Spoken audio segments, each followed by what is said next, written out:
हा लाडू बघितल्यानंतर कोण म्हणेल की हा लाडू आपण लाल भोपळ्यापासून बनवलेला आहे। कोणत्याही प्रकारचा खवा किंवा पनीरचा वापर न करता आज आपण लाल भोपळ्यापासून पौष्टिक असे लाडू कसे बनवायचे ते बघणार आहोत। प्रियंकाज मराठी किचनमध्ये आज मी तुम्हाला लाल भोपळ्यापासून कोणत्याही प्रकारची चाचणी तयार न करता गुळाचा वापर करून पौष्टिक असे लाडू कसे बनवायचे ते बघणार आहोत। त्याचबरोबर या ठिकाणी खूप कमी साहित्यामध्ये हा लाडू तयार होतो, वळायला सुद्धा तितकाच सोपा आहे। त्यामुळे वेळ न घालता रेसिपीला सुरुवात करूया। तर या ठिकाणी मी लाल भोपळा घेतलेला आहे आणि त्यावरची साल काढून घेतलेली आहे। त्यानंतर हा लाल भोपळा आपल्याला छान किसून घ्यायचा आहे। तुम्ही याचा किस जाडसर किंवा बारीक सुद्धा करून घेऊ शकता। या ठिकाणी आपल्याला भोपळा मोजून न घेता भोपळ्याचा किस मोजून घ्यायचा आहे। त्यामुळे भोपळ्याचा किस तुम्ही कसाही किसून घेतला तरी चालेल। तर या ठिकाणी मी भोपळा किसून घेतलेला आहे, तुम्ही इथे बघू शकता। त्यानंतर इथे मी सुकं खोबरं अर्धी वाटी घेतलेली आहे, ती सुद्धा छान अशी किसून घेऊया। आता आपण एका वाटी घेऊन त्या वाटीने हा किस मोजून घेऊया। तर इथे एक वाटी तुम्ही बघू शकता अशा प्रकारे भरून घेतलेली आहे। त्यानंतर उरलेला किस सुद्धा मी वाटीनेच मोजून घेतला, बरोबर 2 वाटी झालेला आहे। त्यानंतर त्याच वाटीने इथे मी किसलेलं सुकं खोबरं 1 वाटी घेतलेलं आहे। 2 वाटी भोपळ्याचा किस असेल तर त्यासाठी 1 वाटी सुकं खोबरं घ्यायचं आहे। त्यानंतर गॅस पेटवून त्यावरती पॅन ठेवून घेऊया। पॅन गरम झाल्यानंतर इथे मी अर्धा चमचा तूप घेतलेला आहे। तूप थोडंसं गरम झाल्यानंतर त्यामध्ये आपल्याला सुरुवातीला सुकं खोबरं भाजून घ्यायचं आहे। आपण असंच सुकं खोबरं न भाजता जर लाडूमध्ये ॲड केलं तर त्याचा कच्चेपणाचा जो वास असतो तो येतो, त्यामुळे लाडू तितके विशेष लागत नाहीत। म्हणून हे सुकं खोबरं आपण तुपावर छान असं परतून घेऊया। याचा रंग बदलेपर्यंत आपल्याला सुकं खोबरं तुपावर छान परतून घ्यायचं आहे, त्यामुळे त्याचा फ्लेवर लाडूमध्ये खूप छान येतो।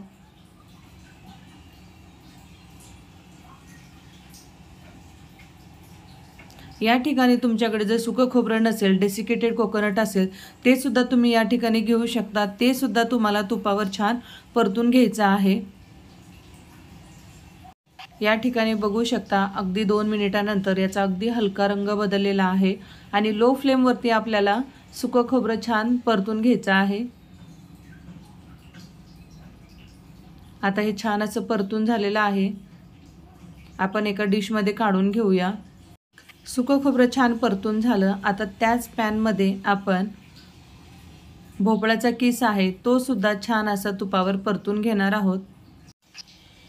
त्यावरती आपल्याला अर्धा चमचा तूप घालून घ्यायचा आहे आणि मंद आचेवर आपल्याला छान परतून घ्यायचं आहे। यातलं मॉइश्चर कमी होईपर्यंत आपल्याला हे परतून घ्यायचं आहे आणि मंद आचेवरच परतून घ्यायचा आहे। त्यामुळे हा भोपळ्याचा किस अगदी सॉफ्ट असा होतो, त्यामुळे आपल्याला मंद आचेवर हे 4 ते 5 मिनिटं लागतात। छान असं परतून घ्यायचं आहे। या ठिकाणी घाई करायची नाही। गॅसची फ्लेम जर वाढवली तर यामध्ये थोडंफार जरी भोपळ्याचा किस करपला गेला तर त्याचा फ्लेवर पूर्ण लाडूमध्ये येतो। त्यासाठी आपल्याला मंद आचेवरती हे छान 4 ते 5 मिनिटं परतून घ्यायचं आहे। भोपळ्यापासून आतापर्यंत तुम्ही घारगे वगैरे बनवले असतील, पण भोपळ्यापासून लाडू तुम्ही कधीही बघितले नसतील, तर खूप छान होतात। त्यानंतर इथे मी 1 वाटी घेतलेली आहे। ज्या वाटीने आपण भोपळ्याचा किस आणि सुकं खोबरं मोजून घेतलं होतं तीच वाटी इथे घेतलेली आहे। एकाच वाटीने आपल्याला सगळं वस्तू मेजर करायच्या आहेत। त्यानंतर इथे माझ्याकडे गुळ पावडर आहे, ऑर्गॅनिक गुळ पावडर आहे। तुमच्याकडे जर गुळ पावडर नसेल तर तुम्ही जी गुळाची ढेप असते त्यामधला सुद्धा गुळ किसून घेऊ शकता। तर या ठिकाणी याच वाटीने मी 1 वाटी गुळ घेणार आहे। हे लाडू पौष्टिक होण्यासाठी इथे मी ऑर्गॅनिक गुळचा वापर केलेला आहे, साखरेचा वापर केलेला नाही, त्यामुळे हे चवीला खूप छान लागतात। आता 4 ते 5 मिनिटं झालेली आहेत, तुम्ही ते बघू शकता। भोपळ्याचा किस अगोदरच्या पेक्षा आता कमी झालेला आहे, त्यातलं पाण्याचं प्रमाणसुद्धा कमी झालेलं आहे आणि त्याचबरोबर तो छान असा परतल्या गेल्यामुळे त्याचा रंगसुद्धा हलका बदललेला आहे। त्यानंतर यामध्ये आपण जे सुकं खोबरं तुपावरती परतून घेतलं होतं ते यामध्ये ॲड करायचं आहे। तुम्ही ते बघू शकता, सुकं खोबरं आपल्याला अशा रंगावरती हे परतून घ्यायचं आहे, त्यामुळे याचा फ्लेवर खूप छान येतो आणि आपण ते तुपामध्ये परतल्यामुळे त्या सुकं खोबऱ्याचा किस जो आहे तो चवीला खूप छान लागतो। तर या ठिकाणी सुरुवातीला आपण हे व्यवस्थित भोपळ्याच्या किसमध्ये मिक्स करून घेऊया। तुम्ही ते बघू शकता, खूप असं ड्राय हे किस झालेलं आहे। यामध्ये जर सुरुवातीचं पाणी व्यवस्थित जर आटलं नसेल तर हे थोडंसं ओलसर होऊ शकतं, त्यामुळे खूप वेळ लागतो पुढची प्रोसेस करण्यासाठी। त्यासाठी आपल्याला सुरुवातीला 4 ते 5 मिनिटं भोपळ्याचा किस छान असा परतून घ्यायचा आहे। त्यानंतर यामध्ये त्याच वाटीने 1 वाटी गूळ घेतलेला आहे, तो सुद्धा यामध्ये आपण आता छान ॲड करून घेऊया। आणि ते तुम्हाला मी महत्त्वाची टिप्स देणार आहे। तर हा लाडू दाणेदार होण्यासाठी याच वाटीमधील 1-2 चमचे गूळ मी बाजूला ठेवणार आहे।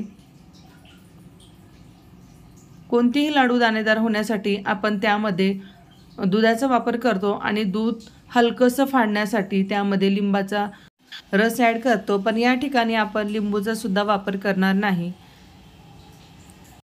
गूळ ॲड केल्यानंतर हे व्यवस्थित आपल्याला छान मिक्स करून घ्यायचं आहे।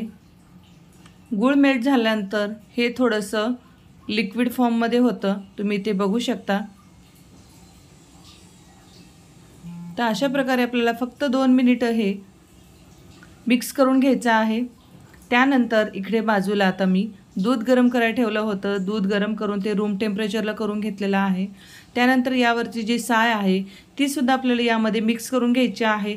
साय नसेल तर काहीच हरकत नाही, कारण यामध्ये आहे, त्यामुळे मी दुधामध्ये मिक्स करून घेत आहे। 2 वाटी दूध आहे, त्यासाठी त्याच वाटीने अर्धी वाटी मिल्क पावडर घेतलेली आहे, ती यामध्ये आपल्याला अशा प्रकारे मिक्स करून घ्यायची आहे।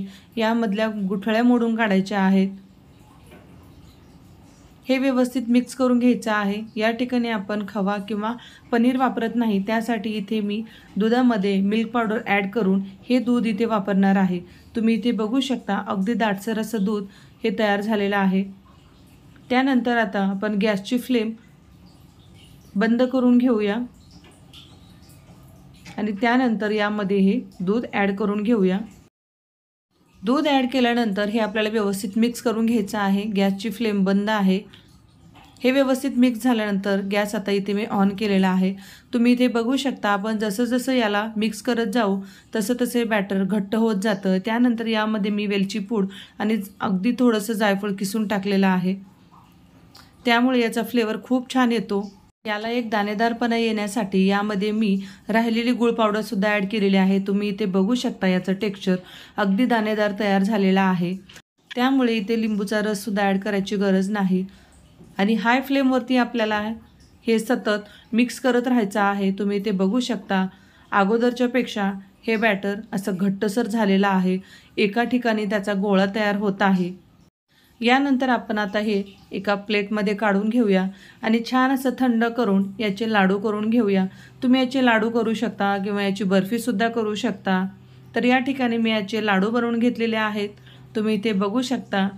खूप छान असा टेक्स्चर आलेला आहे, दाणेदार, अगदी हलवयाकडे मिळतात अगदी तसेच लाडू तयार झालेले आहेत। तर आजची ही लाल भोपळ्याची रेसिपी तुम्हाला कशी वाटली ते कमेंट करून सांगायला विसरू नका। त्याचबरोबर चॅनलला लाईक, शेअर आणि सबस्क्राईब करायला सुद्धा विसरू नका। परत भेटूया अशाच एका छान नवीन रेसिपीसोबत, तोपर्यंत धन्यवाद।